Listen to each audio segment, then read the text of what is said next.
ಮೊನ್ನೆ ಚಿಕ್ಕೋಡಿಯ DDPI ಕಚೇರಿಯಲ್ಲಿ ನಮ್ಮ ಸಮಾಜದ ಜಗದ್ಗುರುಗಳಾದ ಶ್ರೀ ಅನ್ನದಾನ ಭಾರತಿ ಅಪ್ಪಣ್ಣ ಸ್ವಾಮಿಗಳು ಹಾಗೂ ನಮ್ಮ ರಾಜ್ಯಾಧ್ಯಕ್ಷರಾದ ದೇವು ಮುಂಡ್ರಿಗಿ ಎಲ್ಲರೂ ಕೂಡಿಕೊಂಡು ನಮ್ಮ ಸಮಾಜಕ್ಕೆ ಅಪಮಾನವಾಗುವ ಹಜಾಮ ಎನ್ನುವ ಶಬ್ದವನ್ನು ಸರ್ಕಾರ ಈಗಾಗಲೇ ನಿಷೇಧ ಮಾಡಿದರೂ ಕೆಲವೊಂದು ಶಾಲೆಗಳಲ್ಲಿ ಮುಖ್ಯೋಪಾಧ್ಯಾಯರು ಹಾಗೂ ಶಿಕ್ಷಕರು ಮಕ್ಕಳು ಹೆಚ್ಚಾಗಿ ಬಳಸ್ತಾ ಇದ್ದರು.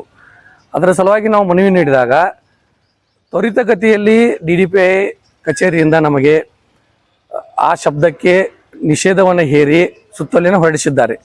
ಅದಕ್ಕೆ ನಮ್ಮ ಹಡಪದ ಸಮಾಜದ ವತಿಯಿಂದ ಎಲ್ಲ ಶಿಕ್ಷಣ ಇಲಾಖೆಯ ಸಿಬ್ಬಂದಿ ವರ್ಗಕ್ಕೆ ಮೊದಲು ಧನ್ಯವಾದನ ಅರ್ಪಿಸ್ತೇನೆ.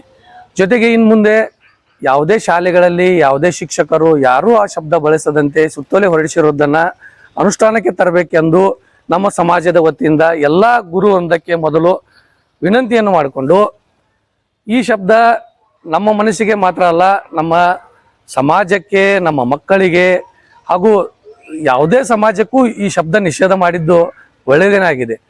ಈ ಶಬ್ದನ ಪದೇ ಪದೇ ಬಳಸೋದ್ರಿಂದ ನಮ್ಮ ಮನಸ್ಸಿಗೆ ಬಹಳ ಘಾಸಿ ಆಗೋದ್ರಿಂದ ದಯವಿಟ್ಟು ಎಲ್ಲ ಮಕ್ಕಳಲ್ಲಿ, ಶಿಕ್ಷಕರಲ್ಲಿ ಮತ್ತೊಮ್ಮೆ ವಿನಂತಿ ಮಾಡ್ಕೋತೀವಿ, ನಿಷೇಧಿತ ಶಬ್ದವನ್ನು ದಯವಿಟ್ಟು ಯಾರೂ ಬಳಸಬೇಡಿ.